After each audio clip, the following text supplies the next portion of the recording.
Hey everybody, Clay Archer, CEO DPC Technology, and today we're going to do a quick video on some of the equipment we use here in the office to shoot our videos. So we're going to review the Tamron 28-70 zoom lens, we're going to review the Sony G 1.8 20mm lens, and we're going to review the Sony 24mm 1.4 G Master lens, and we're shooting on the Sigma 24-70 zoom lens right now. If you're new to the channel, DPC Technology is a managed service provider in the Southeast United States. We do product review videos and we talk about how to use technology in your business. If that sounds like something you're into, smash the subscribe button and let's get right to the video.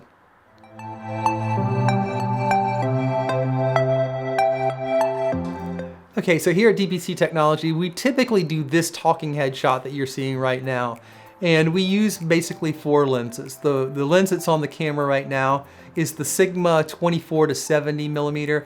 It's a 2.8 lens. It's a really nice lens. It goes for $1,069 as of today on Amazon. And we're going to compare that to the Tamron 28-75. This is also a 2.8 lens, zoom lens, and it is going for $879 today on Amazon. We're going to also shoot with the 20mm 1.8 Sony G lens. This is currently going for $898 on Amazon. And we're going to do the 24mm prime 1.4 Sony, and that is currently $1,398 on Amazon. What we're going to do is we're going to take these 4 lenses and we're going to shoot them wide open, as low as they'll go. And then we'll shoot them all at 2.8 aperture, and then we'll shoot them at 4, and then we'll shoot them at 8, just to show you the different quality of these lenses. Then we'll do a quick shot of these lenses on a gimbal, so you can see what they look like moving and what they act like on a gimbal. There are definitely pros and cons to all of these different lenses, but we're just going to let you see what they look like, and then we'll kind of wrap it up at the end. We have been shooting on the A7 III, but this video is actually being shot on the new A7S III, and it is at 4K, and we're just shooting on normal picture profile 6. So there isn't anything that we're doing in post these pictures. They're just going to come straight out of the A7S III in picture profile 6. I have made a couple adjustments on sharpness on that, but pretty much it's just baked in the way it comes in from the camera. So let's get to the different shots and we'll give you a little summation of it at the end of the video. Okay, so this is the Sigma at 2.8. This is the Sigma 24-70 at 4.0. And this is the Sigma 24-70 at 8.0 aperture. This is the Tamron at 28mm at 2.8. This is the Tamron at 28mm at 4.0. This is the Tamron at 28mm at 8.0. This is the 20mm at 1.8. This is the Sony 20mm at 2.8. This is the Sony 20mm at 4.0. This is the Sony 20mm at 8.0. This is the Sony 24mm at 1.4. This is the Sony 24mm G Master at 2.8. This is the Sony 24 at 4.0. This is the Sony 24mm G Master at 8.0. Just a quick note, we reframed every one of those last shots, so we moved the tripod forward and backwards to frame everything correctly.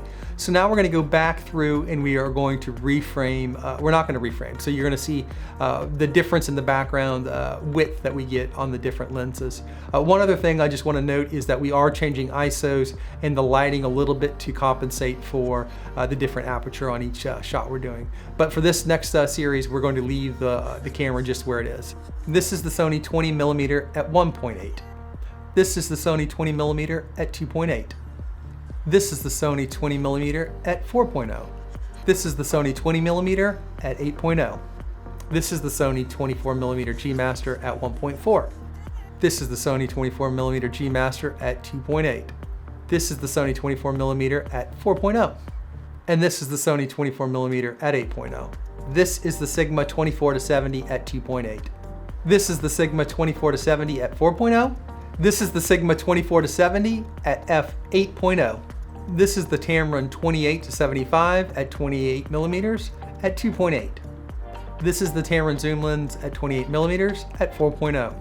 This is the Tamron at 28mm at 8.0.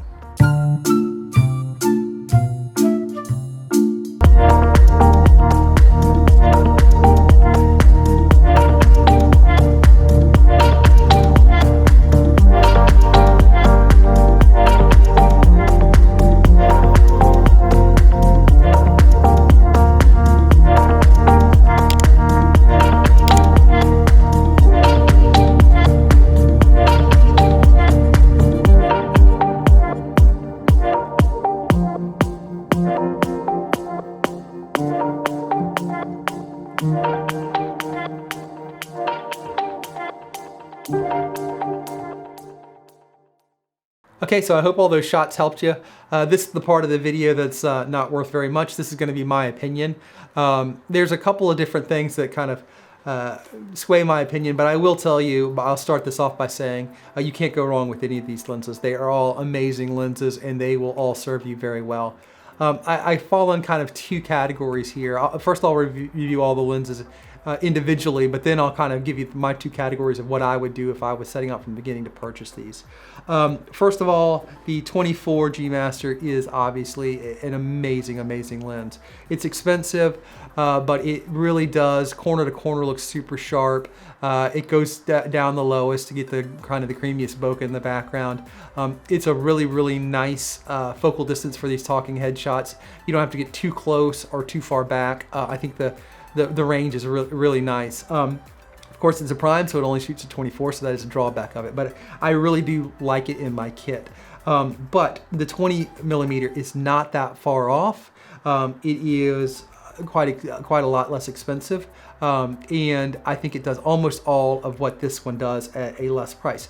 The problem is, if we're talking head shots, and you can see it in this room, it's a little wide, so it starts to get some stuff behind me that I don't want behind me. So I have to get it closer to me, which, you know, at the end of the day is not the end of the world, but I do think that 24 is probably a little bit better focal distance for talking head shots. That being said, of the two of them, I think it really is a toss-up. On the budget, I would go for the 20. If I had a little bit more in the budget, I would go for the 24. The 24 actually sits on my camera. I use it as my webcam actually on a daily basis. So I use this camera all day, every day, and it's really amazing. I actually have the Peter McKinnon filter on it so that I can go all the way down to 1.4 and still keep everything not blown out. So really nice lens. I really like it a lot. The Tamron, it just performs. It's super lightweight, like all the other reviews on it. If you want something that is inexpensive and super lightweight, I think it's amazing. It does have some disadvantages as far as features go, but I typically don't use any of them. If you are going to manually pull focus, it's not the lens for you, but I really do think it's an amazing lens. I really like this one a lot. The one that we're shooting with now, and quite frankly, the one we shoot with the most often, is the Sigma 24-70. We're right now shooting at 30. I think it looks really good at this focal distance. It really just performs all across the range. The only reason I don't use it down at 24 is because you could see there's some barrel distortion, especially if you get a little off axis. It starts to really be more noticeable, and if you have the primes, it just looks better at those focal lengths to use the primes. So really it falls in two categories for me. If I was on a budget and I'm trying to get as much range as I can get from all the way to 75 down to 20 with these two in combo, or maybe the 24 if that's all I wanted, these two in combo. But if I was looking for build quality, didn't really care about weight, and just kind of quality across the whole range, I think the 24 and the 24-70 is a good combo as well. And if you just needed one lens that kind of does it all the best, probably would go with the Sigma 24-70. It doesn't win in a landslide, but it's a great lens. It's a little bit more heavy. It's a little bit heavier and it's a little bit more expensive than this lens, but it really is a nice lens. Again, those are all for our use case scenarios. Everybody's is a little bit different. Obviously, this is a lot of money worth the lens is sitting up here. Thank you to Michael. The 24-70 Sigma is actually Michael's lens. These three are our lenses, but I think that they're all amazing lenses and they really do perform well. So I don't think you can go wrong with any of them. I hope you found this video of value. If you do, please like and subscribe down below, and we'll be posting more content here in the near future. Thank you so much and have a great day.